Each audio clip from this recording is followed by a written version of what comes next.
Well, good morning and welcome to the La Quinta Inn in Weatherford, Oklahoma. This morning we're on our way to Nashville. Jet skis are still attached, everything is good. But first, we're gonna make a quick stop at Midwest Streetcars, home of Chief from the Street Outlaws.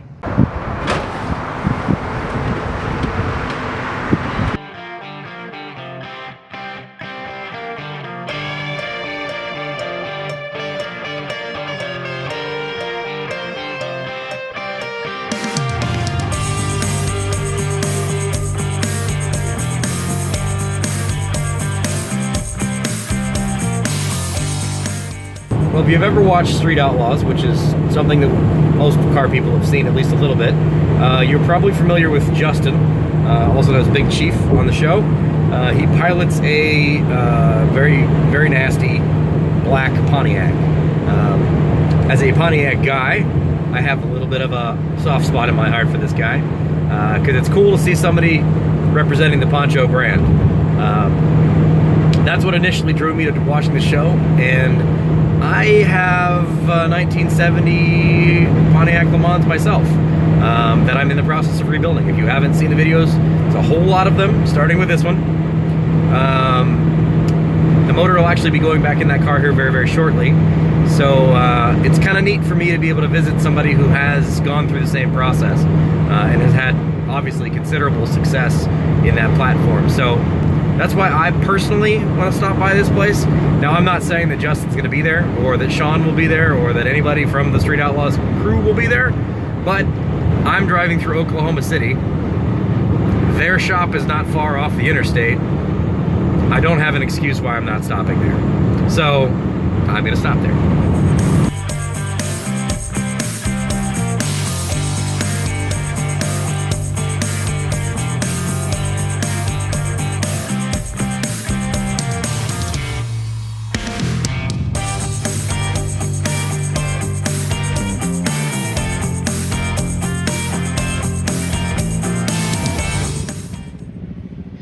Well, looky where I made it to.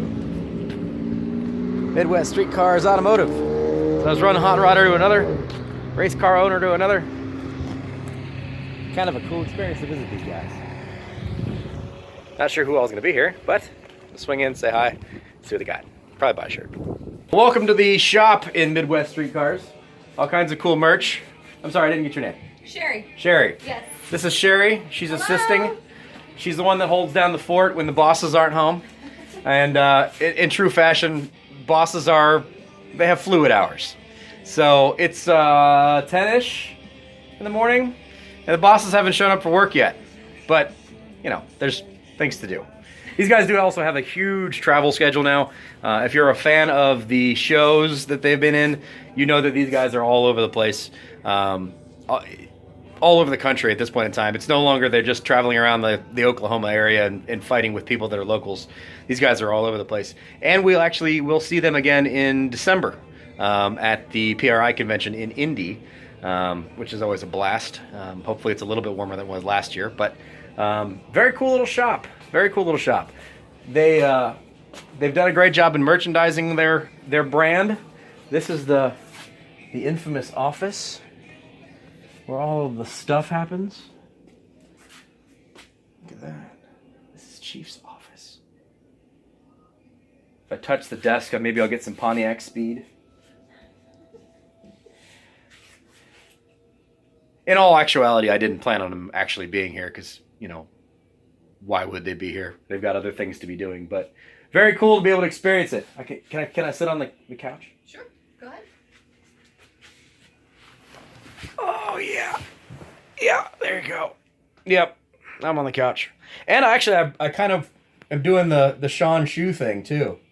Except for I don't have shorts on. But, hey, guys. I'm on your leather casting couch. I would say my office looks kind of similar to this. It's covered in stuff that I probably should have thrown away a long time ago, and I just continue to hold on to. Big Chief Germ Duster. That's hilarious.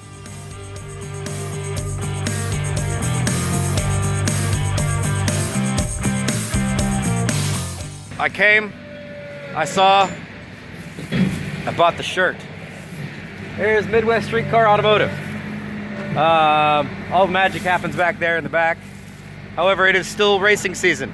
It will actually be 70 degrees out here in Oklahoma City today, in the middle of November. So they're out still doing their thing. They're not here, not a big surprise, but hey, at least I got to make it here. This was not on my to-do list. This is just cause I happen to be in the area, so why not? Now, back to what I'm supposed to be doing, which is driving. Hey look, a VP Racing Fuels right across the street. Weird, they would locate that right here. Huh. Alright, so I'm gonna get back to doing what I'm supposed to be doing, which is driving back across the country. Enough screwing around, Austin. Get back in the car. Head east. So thank you to the people here at Midwest Streetcar Automotive.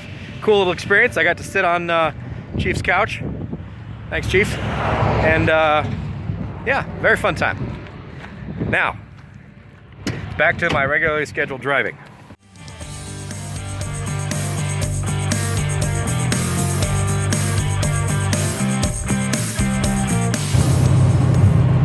Well, welcome officially to Oklahoma City.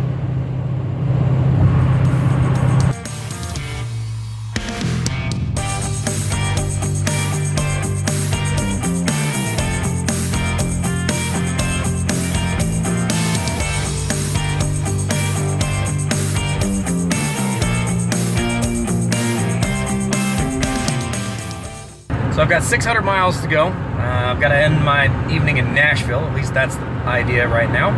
I'm also going to lose an hour on my way east because I'm going to be going into Eastern Standard Time. So across eastern Oklahoma, across Arkansas, and over the river and through the woods into Memphis, we shall go.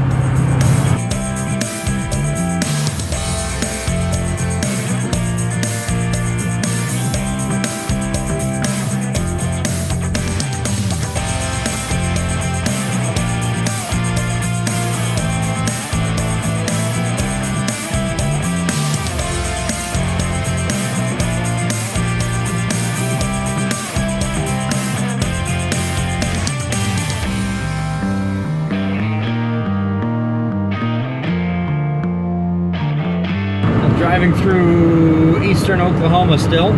It's actually an absolutely gorgeous late fall day. On the way to 70 degrees. Hard to believe, given I left and it was like 16, 17 degrees.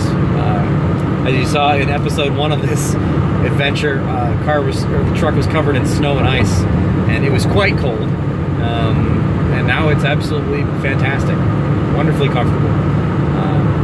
Didn't get to spend a lot of time with the people of Oklahoma. Did have a couple of conversations. They were all very nice people. Been a couple of interesting road situations driving around in Oklahoma. There was a heck of a lot of construction going on. But hey, it's all in improving the roads so we can all enjoy our wonderful country easier. So I'm about an hour and 15 minutes or so from the Oklahoma-Arkansas border.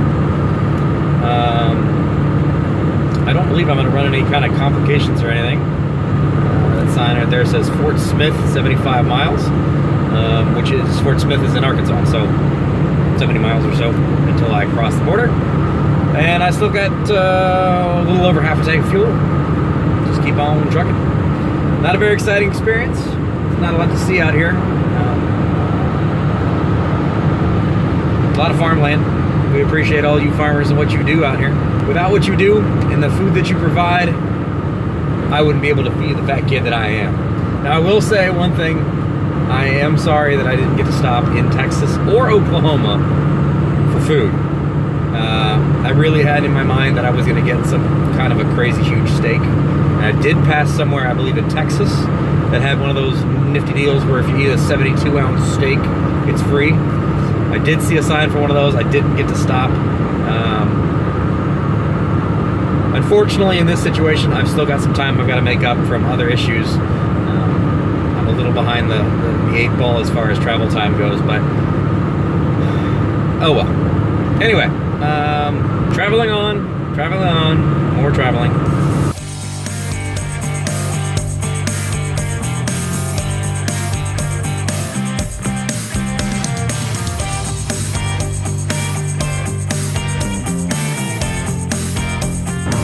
pleasant change of view. Lake Uflo, something like that. Pretty little lake. Actually, pretty nice little lake.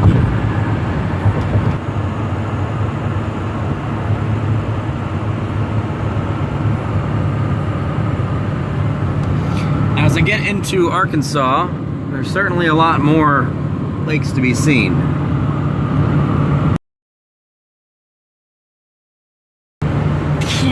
Okay, just had a little bit of an incident. I got a bit run off the road. Somebody not paying attention while they're blending onto the interstate, playing on their phone, and I'm in the only lane that's available. They decided they wanted to use my lane. I had nowhere else to go, so I threw it off the interstate a little bit. Did a little bit of dog walking with the trailer behind me. I'm going to pull off here in just a second as soon as I get a chance, and hopefully make sure I didn't hurt anything. Good news, bad news, I guess. Good news is the jet skis are still attached to the good news is the jet skis are still attached to the trailer. The bad news is the trailer's a little bit bent. It whacked the fender, the bumper back here on the back of the truck with the box, I'm guessing. How those things stayed on the trailer, I don't know. I guess that's a testament to making sure you've got everything so secured on the trailer. So these things are still in good shape. Yeah, everything's fine there. But I've got a little bend now in the frame. I've bent it back using a little bit of creative redneckery, but it certainly bent the frame on both sides.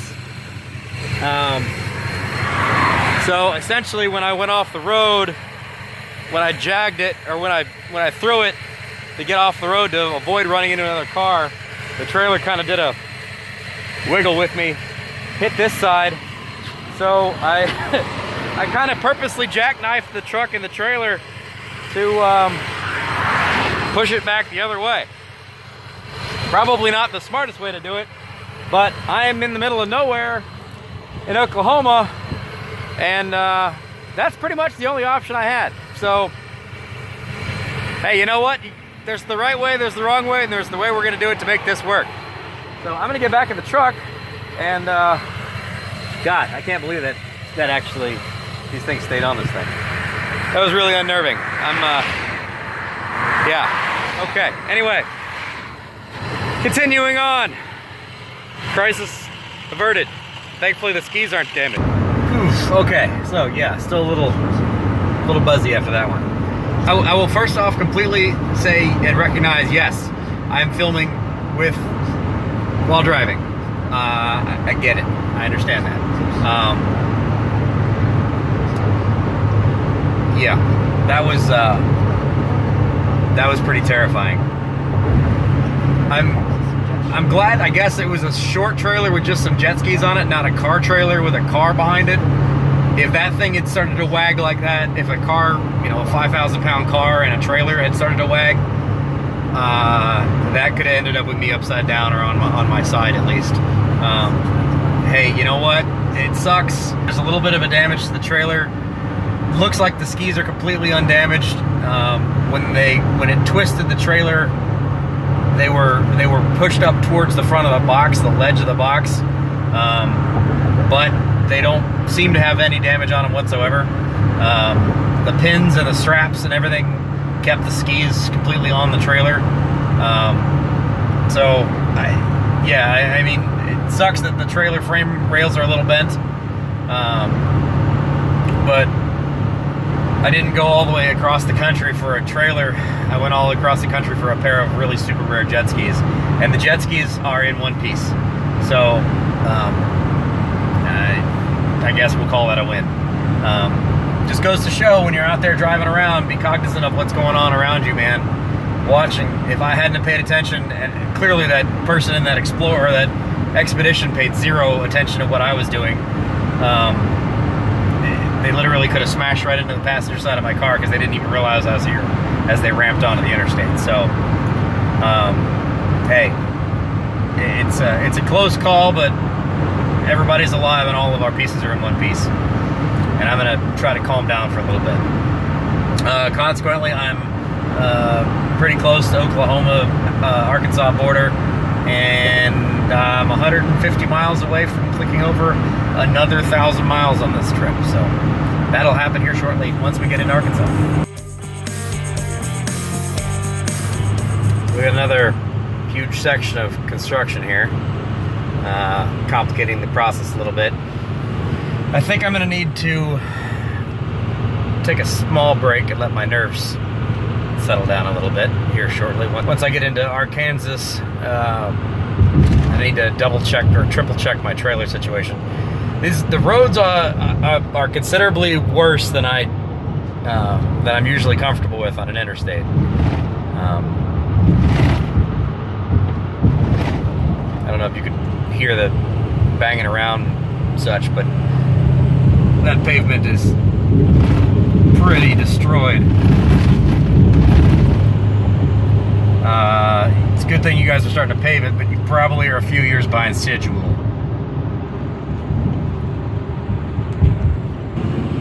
So what I'm mostly concerned with here is the fact that the trailer is kind of not necessarily completely straight. I'm not entirely sure if I got my my redneck engineering completely fixed my problem as far as the trailer goes. My concern with that is the trailer not being straight. It's kind of a diagonal. So when it's being pulled down the road, it's being pulled kind of this way, which will be bad for the tires and bad for all kinds of things. It seems to be walking around a little bit more than I'd like. So I'm going to make another fix here in a second and see if I can get the alignment of that trailer a little bit more true, so that I don't overheat the tires or destroy the tires and cause myself another disastrous problem. Not exactly what I'd like to be doing today, but you never know what your day may hold. I thought this was just going to be a boring drive across Oklahoma. Yeah. Oh well. We've reoriented. Skis look fine. Essentially the skis got real close to here and real close to here. The box was completely tilted this way because the whole trailer was tilted from where it whacked that fender. So I put a rag on the back of this side and jackknifed the trailer the other way around to kind of work this kink out of the frame. What has happened was, if you look at it now, everything's pretty much straight. It's still a little but it's pretty much straight. What I was running into was the fact that the tires were kind of this way, so when it was going down the road, it was dragging those tires more than it was rolling them. So there was a little bit of extra heat in the tires, and I don't want to deal with ruining the new wheels and tires we've got on here and having a blowout on the side of the interstate or in god-awful who knows where, or that sucks. But at least the skis aren't damaged. Yeah, the last thing I want to deal with is having a blowout in one of those little construction areas where you've got concrete on both sides and something blows up and God only knows what happens. So it is what it is. Skis are in good shape. They're fine. I think I've got my alignment fixed. Probably not going to be in the spec. Sorry, Rich, I messed up the alignment on your trailer. But hey, you know what? I'm in one piece. The skis are in one piece. Nobody's dead. Nobody's broken. Everything's still rolling. We'll call it a win. Positive attitude, right? So 10 miles until I'm in Arkansas, which is kind of the end of the Great Plains. There's a lot to see in Arkansas, so I'll show you what I can. Headed east. Before I even get into Arkansas, there's a sign that says road work ahead the next 18 miles. Yay. Welcome to Arkansas. So we've got about a half a tank of fuel left. According to that sign, Little Rock, Arkansas is 156 miles away. So, figure I'll probably call it quits around Little Rock or so. Stop for some food, some fuel, continue on. Let's see what adventures Arkansas has. Hopefully absolutely none. Now I will say Arkansas is actually a beautiful state. There's a lot of topography, there's a lot of things to look at, lots of trees, lots of hills, lots of lakes. Really beautiful state. So I will try to include some of that and hopefully no drama all the way across the state.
One of the best parts about traveling across the country as a fat guy, and I'm a self-prescribed fat guy, is eating. You get to sample all of the things that different regions and different states are known for, at least as often as you can. Arkansas, definitely going to be known for barbecue, definitely going to be known for fish. I do love me some good old country cooking. So we're going to give Nick's Barbecue and Catfish a try. I just saw a sign there, so yeah, why not?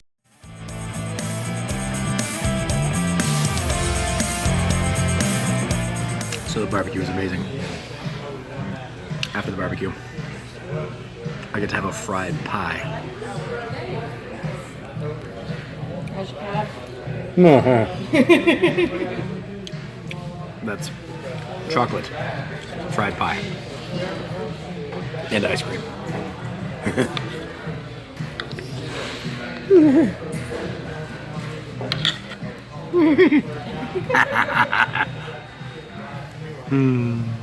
So real quick review of Nick's Barbecue and Catfish, just east of Little Rock, Arkansas. Barbecue, pretty damn good. Ribs, definitely very good. Baked potato, awesome. Great sweet tea. The fried hot pies, insane. So good. Why have I never heard of fried hot pies before? So good. Had the chocolate fried hot pie with some ice cream on it. Amazing. Now I do feel slightly unhealthy because I just ate like 3,000 calories worth of food, but damn, it was good. All right, time to get some fuel at the Phillips 66 station down here and continue heading east. Memphis, here I come.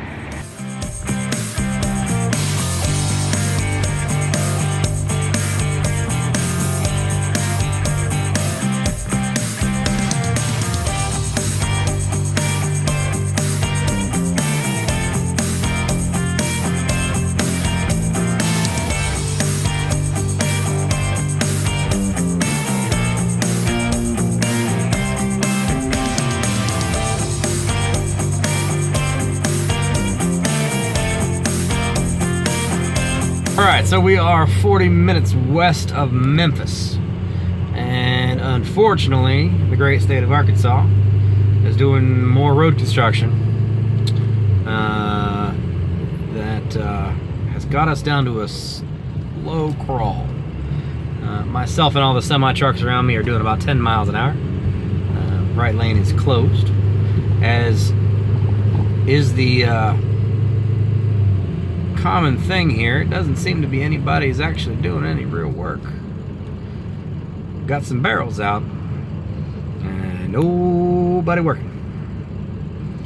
So timetable gets a little bit screwed up. that's that's part of the road tripping. Is you gotta worry about the fact that you never know what you're gonna have to deal with. So the plan is East Nashville tonight. Plan is still East Nashville tonight. That is 3.5 hours from where I am now, which will put me till about 11 o'clock. A little later than I'd like to push it, but we'll see. Hey, looks like well, there's somebody driving backwards, I guess. Okay, so there we go. 3 miles of barrels and nobody working. Whatever. Back to speed. Hopefully Memphis, here I come.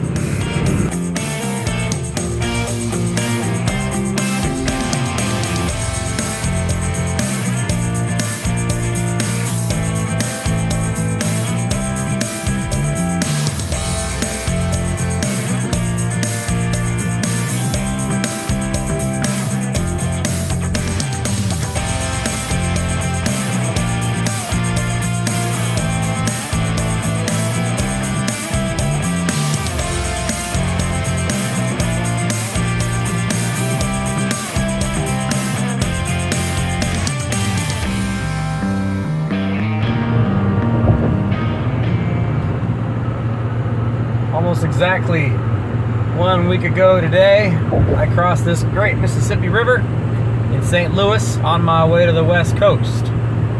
Now, ladies and gentlemen, welcome to Memphis, Tennessee. And there is the great Mississippi River.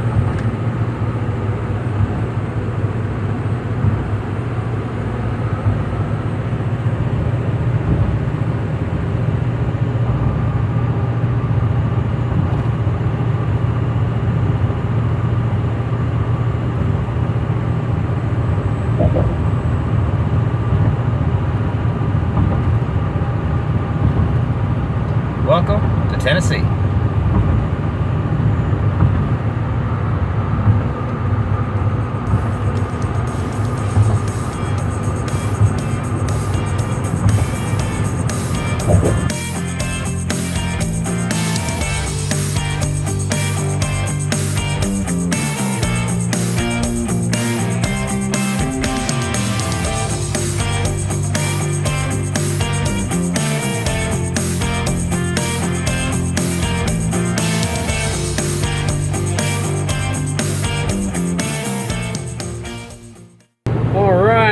Welcome to Tennessee, one of my favorite states where I'm personally connected. This is where my father lives. This is where my parents are from. And I've spent a good chunk of my life in this state. Tennessee, beautiful state. It sucks that I'm driving through it at night. One thing that's kind of unique about Tennessee is it's quite skinny, but very long. I've got 3 hours essentially of driving from Memphis to Nashville, and then I got another 3 hours of driving from Nashville to Knoxville. I am not doing the Nashville-Knoxville run tonight. I'm going to save that for the morning because I'm going to have brunch with my dad, who lives just outside of Knoxville, Tennessee. So I've got about another 3 hours of driving to get me to Nashville. It's a pretty straight shot on I-40 East, and we're gonna hope traffic behaves itself. I've already seen a little bit of traffic, a little bit of construction, and oh, Jesus. Well, so much for all that positive attitude about not getting stuck in construction or traffic. Yeah. So I'm about not even 10 miles into the state of Tennessee, and we're doing about 6. We're doing about 0. Oh, here we go again.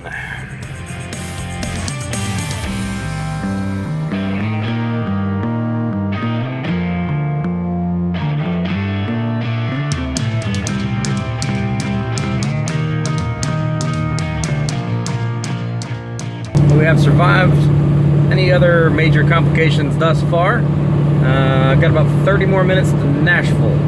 I am going to push it a little past Nashville. They put me on the east side, so that way when I get up in the morning, I don't have to deal with Nashville rush hour. Smart. Last thing I need to do is start my morning off with, my final morning off with a major problem with traffic. Random observation. The area between Nashville and Memphis, western central Tennessee, probably some of the greatest mix of terrestrial radio I've ever heard. Country music, classic rock, modern rock, classic country music, all kinds of hip-hop, classical, 2 different talk radio stations. Tennessee's got it going on when it comes to radio. And I will have you understand that I have been listening to terrestrial radio this entire trip. I have not used any kind of digital radio or streaming service or anything like that.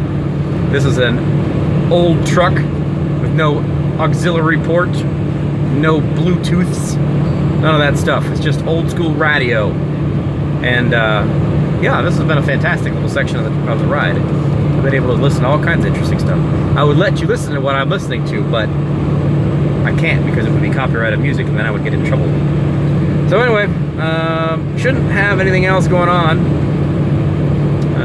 I will check in from the Comfort Suites here shortly. Be there right around midnight or so.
Made it to Lebanon, Tennessee, just east of Nashville.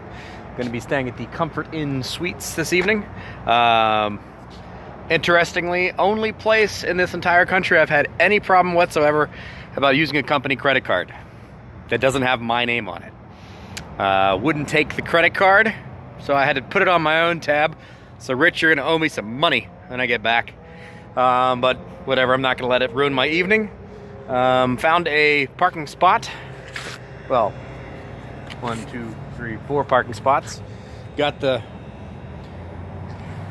rig all nice and settled in underneath the pine tree, which I'm sure is not ideal.